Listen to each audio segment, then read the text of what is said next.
Ini adalah seorang ibu pada hamil pertama dengan riwayat bayi tabung.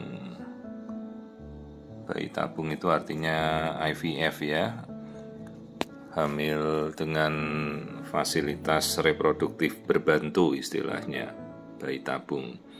Kebetulan di negara tetangga kita.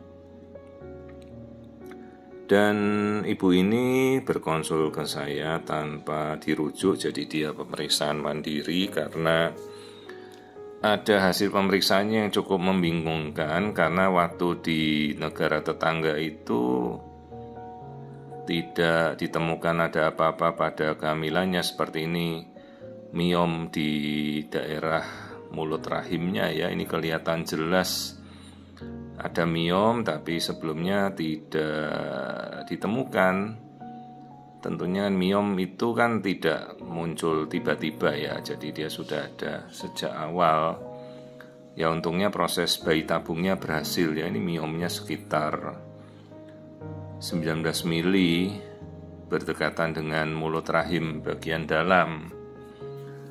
Jadi itu masuk kepada data-data penting yang harus kita tahu karena bisa beresiko juga. Miom itu kan berebutan makanan dengan janinnya ya, semakin bertambah besar dengan kehamilan, juga nanti menentukan bisa tidaknya dia lahiran normal atau harus sesar ya.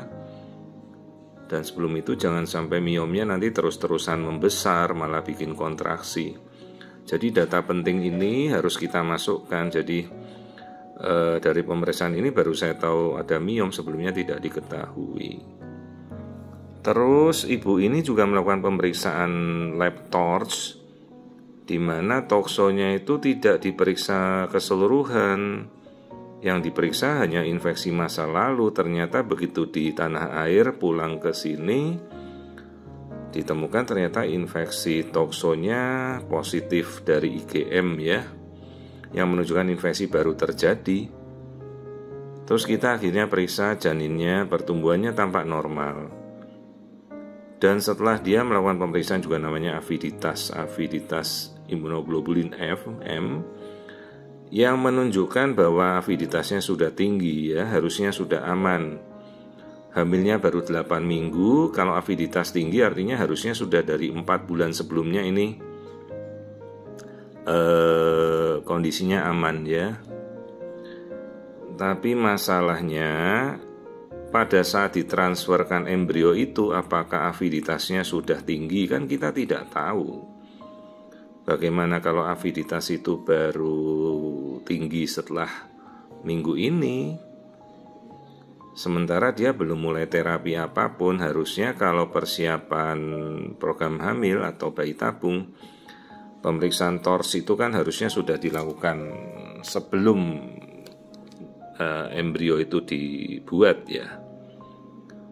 Dan saya menjelaskan pemeriksaan itu penting juga, termasuk resiko-resiko yang dihadapi janin masih pada infeksi awal-awal kehamilan, itu resikonya besar. Ya, infeksi tokso itu bisa menyerang otak, mata, jantung, pertumbuhan plasenta. Jadi ini saya mulai ngecek dari bentuk tempurung kepala, bentuk otak, meskipun ini baru 8 minggu ya. Ibu-ibu bisa melihat kasus di mana 8 minggu akrania ya, batok kepala yang tidak terbentuk kan sudah pernah kita lihat ya. Jadi toksoplasma itu kan bisa merusak tempurung kepala dari awal, merusak otak, merusak tulang belakang, spina bifida ya.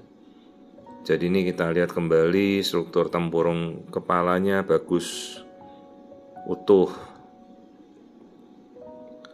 Ya, ini bagian-bagian dalam dari otak, padahal ini baru 8 minggu, sangat-sangat awal, tapi ya kita harus lihat.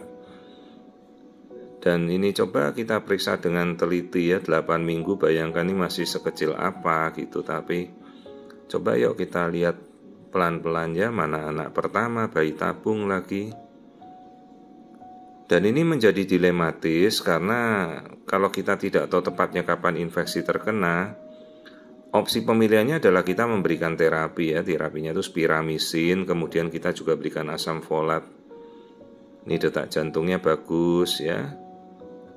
Jadi struktur-struktur awal pada embrio 8 minggu ini sudah terlihat cukup jelas ya. Dan tadi kita lihat tulang belakangnya normal ya, tuh tulang belakang itu.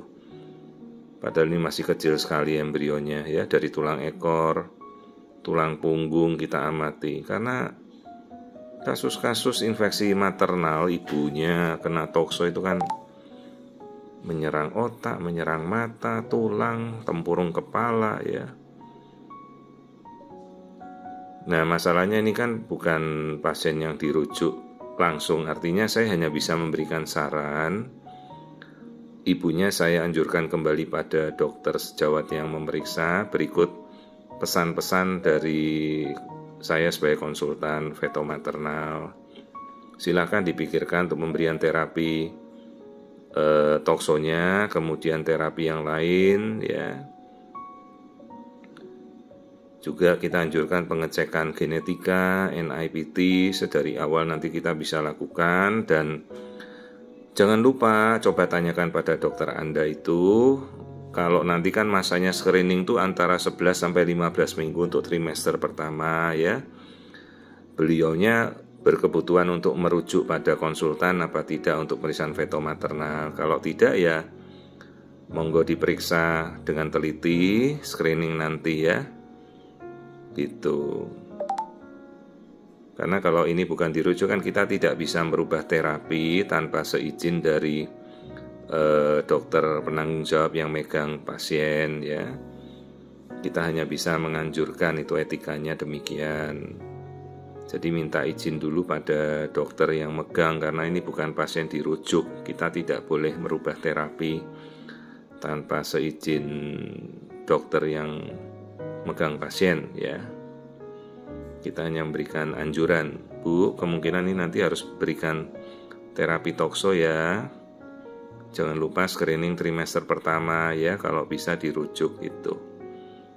Akan lebih baik kalau dikomunikasikan dengan dokter yang memantau ya. Jadi hasil pemeriksaan yang kita lakukan hari ini termasuk ada miom tadi kan, tidak ada rencananya. Coba yuk di assess ya, di manajemennya apa untuk kalau ada miom dalam kehamilan. Apa kita perlu beri penguat atau anti kontraksi atau bagaimana ya. Jadi ada plan. Ini secara keseluruhan janinnya normal, itu yolk sac yang kayak Dragon Ball di bawah itu ya, bola bundar itu namanya yolk sac. Kalau plasenta belum muncul, baru 12 minggu nanti. Jadi si ibu tanya, dok, lebih bahaya infeksi tokso pada trimester pertama atau trimester akhir? Ya jelas pada trimester awal ya, semakin awal embrio terkena itu makin rentan. Makanya ini masa-masa paling penting. Jadi saya anjurkan secepatnya lah diskusi dengan dokter Anda. Saran saya memang untuk memulai terapi tokso segera, juga miomnya itu ditindaklanjuti ya, jangan sampai nanti membesar. Apa kita perlu berikan obat penguat kehamilan atau anti kontraksi, dan jangan lupa untuk minta konsul screening trimester pertama dan kedua.